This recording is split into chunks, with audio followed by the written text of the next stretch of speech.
Hey, welcome back, everybody, to another exciting day of distance learning. So, for today's lesson, we are going to be looking at chemical equilibrium. In other words, what does it mean when a reaction reaches equilibrium, and how do you calculate something called the equilibrium constant? For example, let's say we have this reaction here, N2 gas, nitrogen gas, reacts with H2 or hydrogen gas, giving you NH3, which is ammonia. Okay, this is a little different because if you look at this equation here, you see the double arrow. Okay, something we haven't looked at in the past. In the past, we looked at a single arrow where it just means the reactants completely turn into the products. Okay, which is again a complete reaction. But when you see a double arrow, it just tells you it is a reversible reaction. So write this down: reversible. So it just means besides the reactants forming the products can form or reform into the reactants. Okay, so watch out for the double arrow. And when you see this, this is something we're going to be applying equilibrium to. Okay, so what does that mean? So for example, let's say I'm in a laboratory setting, and I'm going to graph this for this reaction here. Okay, so you have concentration for the y-axis, and you have time for the x-axis. Okay, so first things first, I'm going to show you what it looks like when I'm graphing the reactants here. So I'm going to use green for the reactants. Notice to say we start with some amount of N2 and H2 at the beginning. As time progresses, it starts to decline because why? Because it's forming products. And then for a certain time period, it's going to be steady, flat. Okay. Products, I'm going to use a different color. I'm going to use red. Okay, here we go. So at the beginning, initially, we haven't started the reaction, which means the concentration should be 0. Okay, as you start the reaction, again, what's going to happen is it should increase. And after some amount of time, it starts to be flat. Okay, so why did I draw this? And I want to show you the relationship. Okay, so right when the graph for both lines becomes flat, it tells you at this particular time period, maybe here. So maybe at I don't know, let's say at 5 seconds.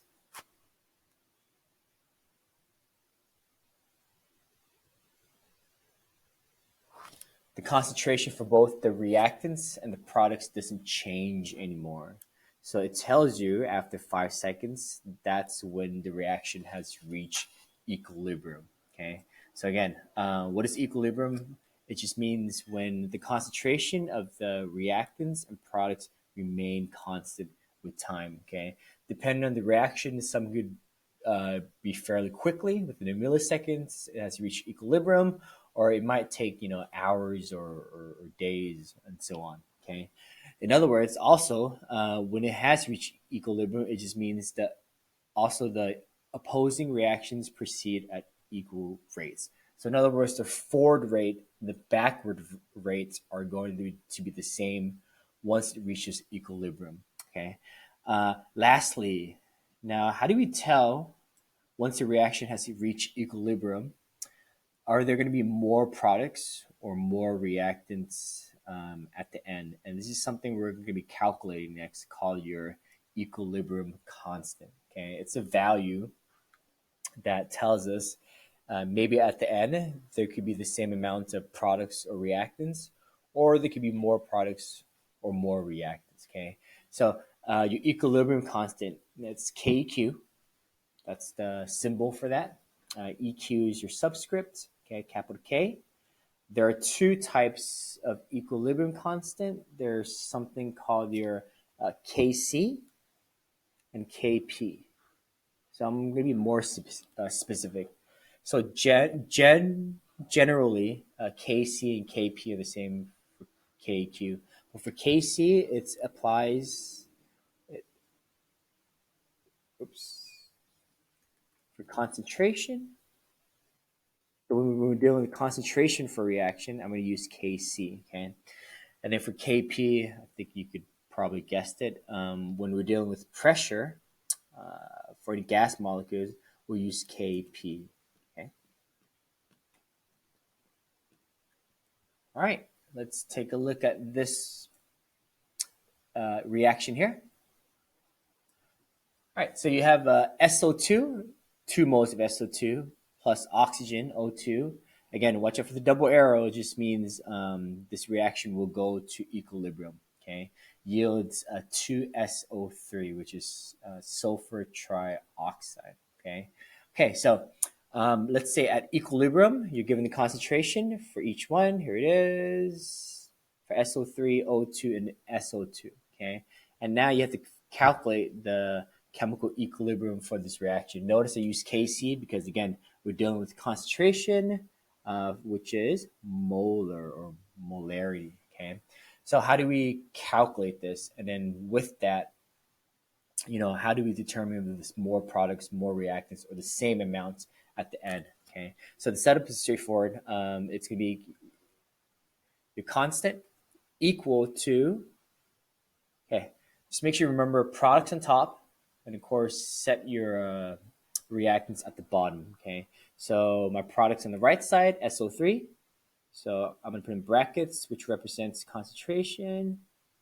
Okay, remember, make sure you check your balance equation. Since there's a 2 in front of it, you make sure you square it, just like that, okay? At the bottom, my reactants, you have SO2. Make sure you square that.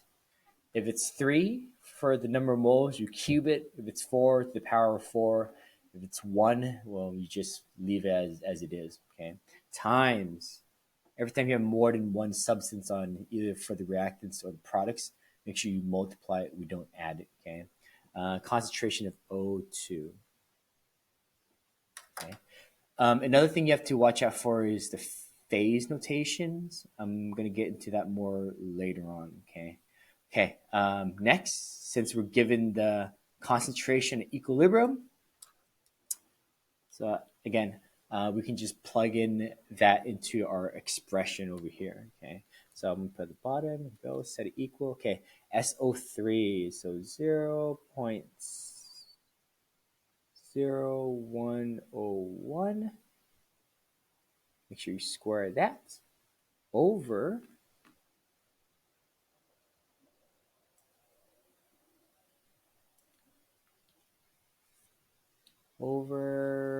concentration for SO2, 0.00361. Then concentration for O2, 0.00611. Ooh, very small number. And then don't forget you have to, again, square the SO2. So put the 2 over here. There you go. Don't forget that, okay? Okay, there we go. Here's my setup. Now all you need to do is simply just calculate this. Okay? And again, we're going to watch out for significant figures since these are measured numbers, and you should have 3 significant figures at the end, okay? So again, lastly, do we have a unit for your equilibrium constant? And the answer is there's no units for this, okay? So Kc is it's actually unitless.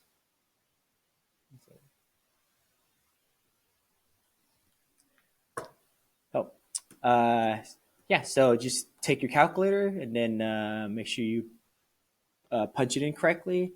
And then with 3 sig figs, it should be 12,800. Okay, so at equilibrium for this reaction, this is my Kc, or your equilibrium constant, or Kq. It's 12,800. Wow.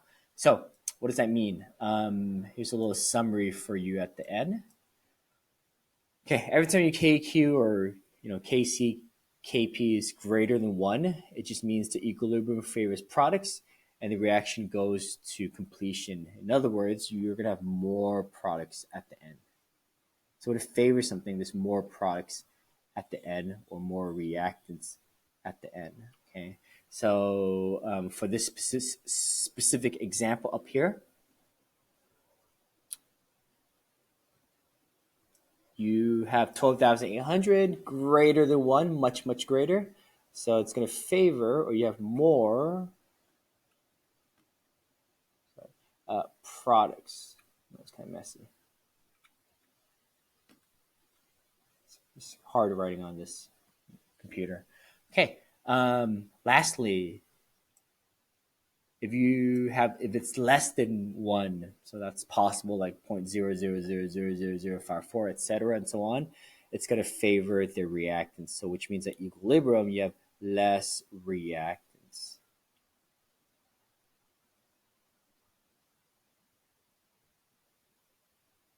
Excuse me. Should say more reactants. Okay. Okay. So what happens if you have, or if your KQ is exactly 1 here? If it's 1, what do you guys think? So it just means, you have the same amount of products and reactants. That's what it means. So I'll say products is equal to reactants. The concentration.